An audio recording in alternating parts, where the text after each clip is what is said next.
This feature, The Future of Work, is funded by the News Reporting Scheme.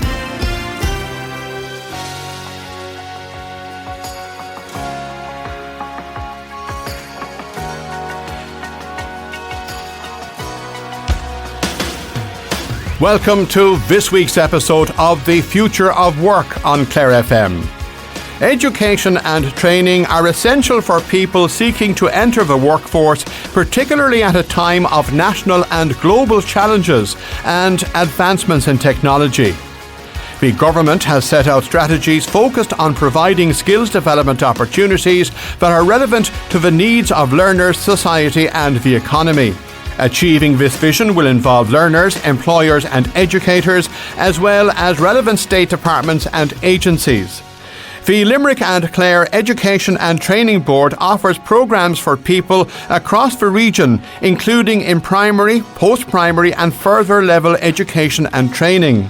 Tríona Lynch is an adult education officer with the LCETB based in the Ennis Campus, one of 6 in County Clare. One of our priorities in further education and training is to work with the schools to introduce them, give them a taste or a flavour of what we do within further education and training, so to open their minds. So we would deliver a lot of pathways from schools programmes to post-primary schools, TY or LCA or Leaving Cert students in the areas of maybe barista training, electrical skills training, culinary skills. We've done a music technology course and we're looking at expanding that provision all the time because it allows the young people in schools to see what is available to them within the region. Ennis Campus is quite a significant campus within County Clare. We deliver full and part-time programmes. We deliver them both daytime and evening time and sometimes on a Saturday. We would have learners from all age groups. So we have a youth reach programme here on campus. So we would have young people that may have left school early or may have just not completed exams and want to return to education. So they're usually, they do start at 15, but they're usually 16 to 18. And then we would have a post-Leaving Cert programme. We have a good number of programmes being delivered through our post-Leaving Cert programme, which will be all at QQI, level 5 and 6, which will be after the Leaving Cert. So we would have accounts technician, business studies, marketing, community health services, early learning and care, science and lab techniques, and university access programmes. That's the majority of what we would deliver full-time. But then there is a huge gambit of part-time provision then as well.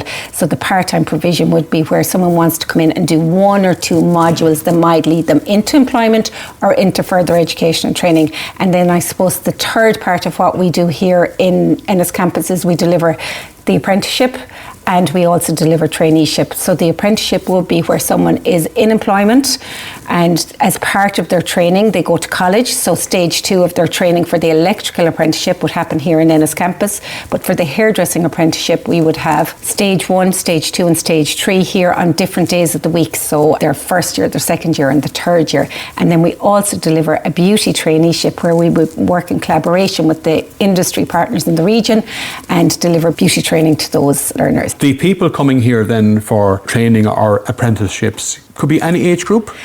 Yeah, Pat, we have applicants that come into the campus. They could be, and this is across all of our campuses in Limerick and Clare, so I suppose just to say we have worked with approximately 25,000 learners across Limerick and Clare in 2025. So they could be any age from 15 up to no age limit. Everybody is welcome through our doors, so their age is not a limiting factor within further education and training. So it's open to everybody, but what kind of people? Are these people who might not have been able to get into university, maybe never had an interest in going into university and just maybe late in life decided they wanted to go a certain path? Yes and no. because that's not the only group of people that we deal with. Okay, so we would have young people that may have left school early, so they will come over and they will look and explore the options that we have through our youth provision. We would have, as I've already mentioned, the young people that are in schools, and they would come over and join short courses that allow them experience what further education and training and apprenticeships has to offer. Then we have those people that are looking to move into higher education, and they may have done the Leaving Cert, they may for whatever reason want another year before they move into higher ed, because there's a lot of challenges for young people around moving into higher ed. So they might want to experience. So someone might be unsure. They might want to do nursing, but they're not really sure. And so before they commit to the higher education, they might come over here and they might do a nursing course and go, oh, absolutely, this is for me, and they'll move into nursing. Or they may not have got the points and want to do a level 5 award, and that will give them the access into higher ed as well. So it allows them experience a career area, but it also gives them access into higher ed. And then within our part-time provision, we might have people that are already working that want to do components in different areas. We might have people that have they want career changers. We have a load of career changers, people that might have been made redundant and they want to come over and they want to see, okay, what can I do to help me get a new job? We have people then that will come over and they would join community education courses. So they might want to learn something new. They might want to learn Spanish. They might want to do art or painting. We do wood turning courses here in the evening. They might be part of community groups, for example, our men's sheds or tidy towns or any of our active ager groups. They can come over and join community education courses, and we'd always encourage them people to look around them and see what else is available.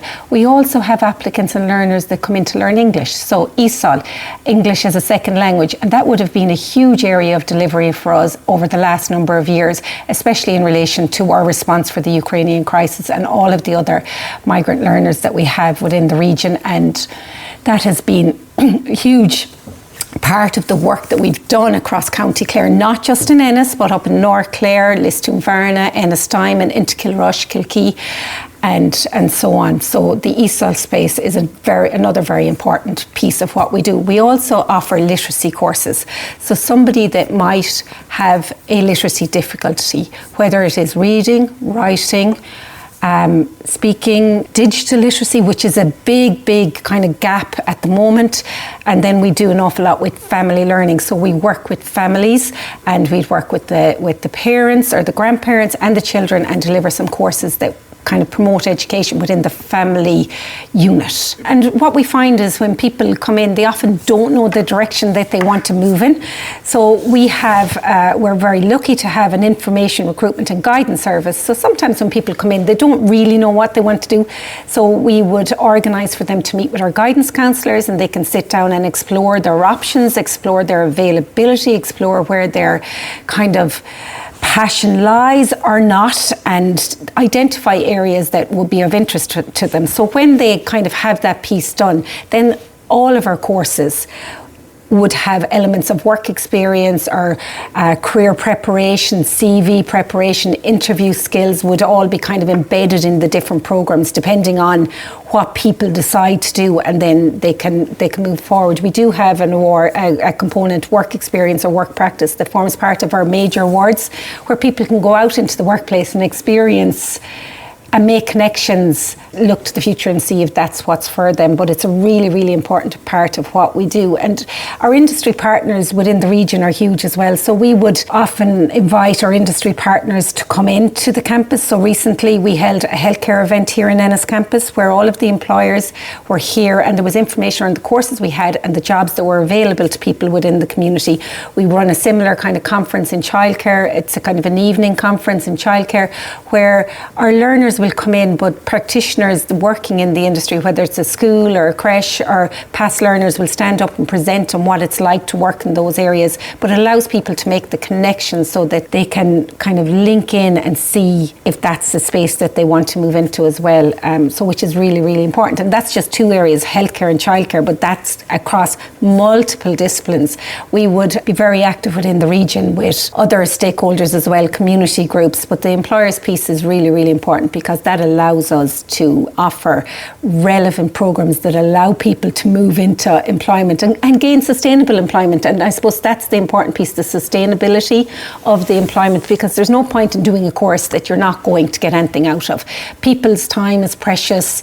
They're busy, lives are busy. When people come back into further education and training, they want training that is relevant to them. And I suppose that's one of the things that we pride ourselves in. We want to have our facilities up to spec. We want to have the best equipment. We want to have the best technology. We want to allow people experience things maybe that they wouldn't normally do. For example, like virtual reality. Like if you're working within a healthcare area and you don't have access to a hospital room or a bed or anything, that you could use VR goggles and maybe simulate. So they're kind of areas that we're looking to develop as well into the future. So it's about being responsive. All your courses are accredited, so they're of a certain standard. So important, Pat. So I suppose just to stay at the offset, we do deliver non-certified programs, but a huge amount of what we do is certified programs. And I suppose that's the piece that people are looking for employment. They want a certified course with a piece of paper that will bring them into higher ed or employment, or if they want to travel, that it's a recognised piece of paper. So the majority of what we do would be QQI. That would be Quality Qualifications Ireland. So we would deliver QQI across levels 1 to 5 and 6. And level 5 and 6 would be that kind of post-leaving cert kind of space. So would that advanced certificate piece. So absolutely they would be lined on the national framework of qualifications. So no matter where you go, they are recognised as pieces of paper that show that you have those competencies in that area. Now we do have other accreditation bodies that we work with. We work with Sitting Guilds, we work with ITIC and so on. We've a number of certified bodies. For example, today here in campus, the Safe Pass is being run. So that allows people to work in the construction area. And that piece of paper is the official Safe Pass card and very strict criteria around receiving that card as well, so that the employers can also be secure, because it is a health and safety requirement that people will have a Safe Pass, that it is the official Safe Pass that allows people to work on a construction site. When you have someone coming through the campus here in Ennis or any of the campuses in Limerick and Clare, it's all about training them and preparing them for work life.